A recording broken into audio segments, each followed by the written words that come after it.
పేరు తెలుసుకుని తలుచుకునే రోజు ఒకటి వస్తుంది బాబు.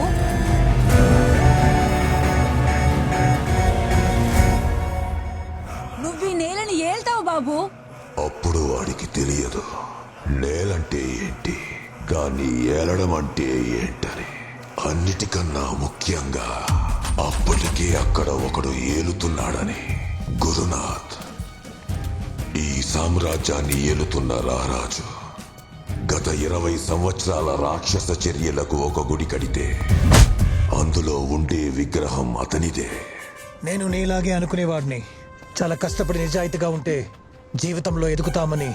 కానీ తర్వాతే అర్థమైంది, నిజాయితీగా ఉంటూ కష్టపడి పనిచేయడం అనేది డబ్బున్న వాళ్ళు వాళ్ళ కింద ఉన్న వాళ్ళని కిందే ఉంచడానికి కనిపెట్టిన కనికట్టే సూత్రం అని.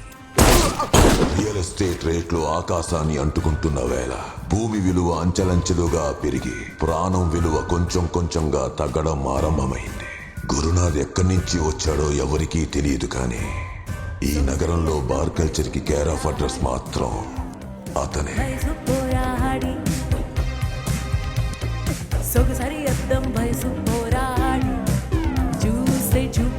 ఇంకా చెప్పాలంటే హింసని కూడా కళాత్మకంగా చేసేవాడు. కళ్ళ చుట్టూ ఉన్న ప్రపంచాన్ని కాళ్ల కింద ఉంచాలని నమ్మేవాడు. అలాంటి గురునాథ్ మాట పైన మరొక్క మాట ఉందంటే అది అతడి భార్యదే. చారులత మాట మాత్రమే గురునాథ్ వింటాడు. చారులతకి ఆమె కొడుకు అమర్నాథే ప్రపంచం. అది మాత్రమే కాదు, ఆమెకున్న గౌరవం, గర్వం, సర్వస్వం అమర్నాథే.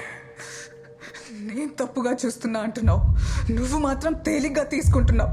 ఎందుకు నన్ను నమ్మట్లేదు గురు?